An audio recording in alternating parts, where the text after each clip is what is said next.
Hello fellow gardening lovers, it's time to plant tomatoes, but first please hit that like and subscribe button.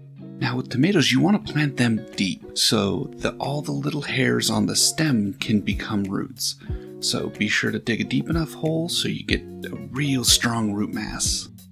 You can see by the roots that my tomatoes were definitely ready to be planted. This year for tomatoes I have black Krim and Amish paste that I grew from seeds from Baker Creek. And I also have a Super Sweet 100 tomato that I got at the Red Butte Gardens annual plant sale. Now it's important to remove the lower leaves on a tomato, the ones that could touch the ground, because you don't want them to be a pathway for bugs or disease to get right up into your tomatoes. Now when planting, it's really important to remember to loosen up these roots. Mine weren't badly root bound, but a little bit of root bound does happen, especially when you buy starts.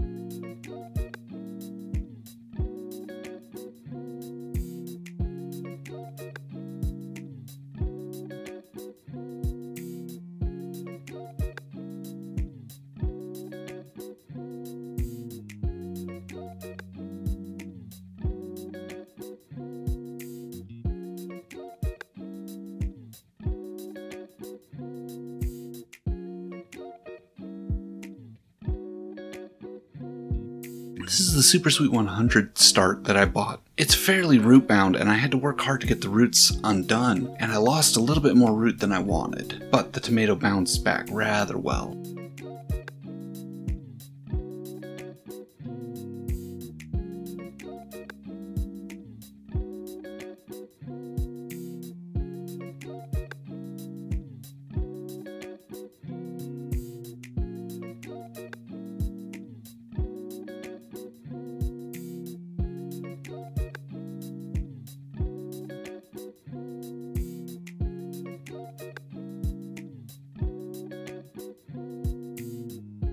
Utah's in a pretty bad drought and has been for quite a while, so with your gardens it's really important to make sure you mulch. Now I checked with the makers of the garden grid that I use to water, and they recommend putting the grid on top of the mulch, so that's what we're gonna do.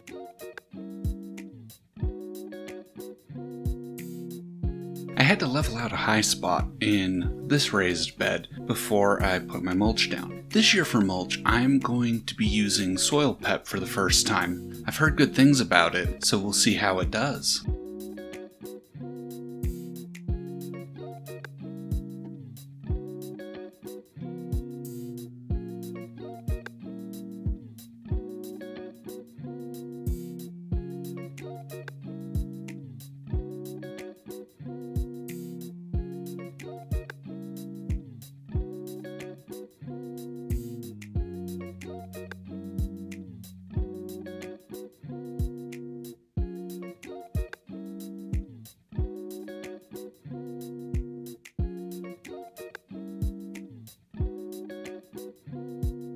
So I've got about 2 inches of mulch down, so it's time to put the grid back. You just gently work it past the plants to get it down on top of the mulch.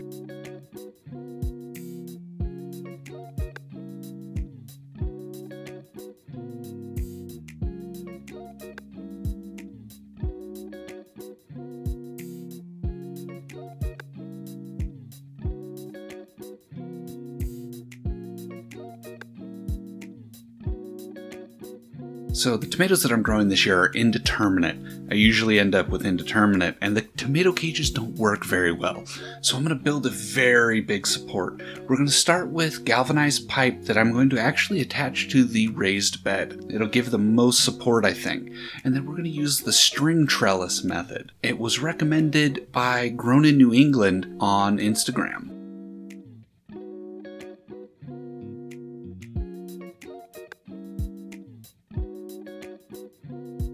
Now indeterminate tomatoes, they just keep growing so that you could end up with a 10-foot vine. So this is going to be really big and it's going to look kind of ridiculous right now, but by the end of the season it'll probably be just the right size.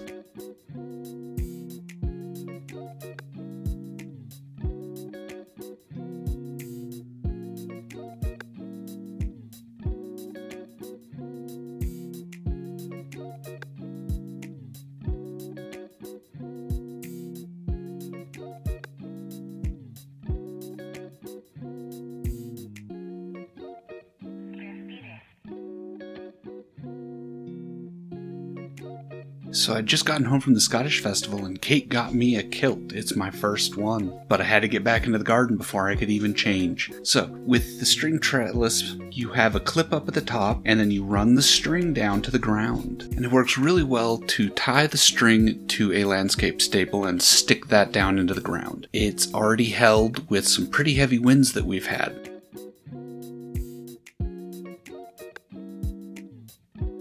Now the ingenious part of the string trellis are these little clips. The big open area goes around the tomato's stem and the string goes in the flat area. That lets the clip hold tight to the string and give the tomato a little bit of room to move, but it keeps it on the trellis. I will keep you updated as the season goes on how the tomatoes are doing and how the string trellis is working. I hope you've enjoyed this video. Please like and subscribe.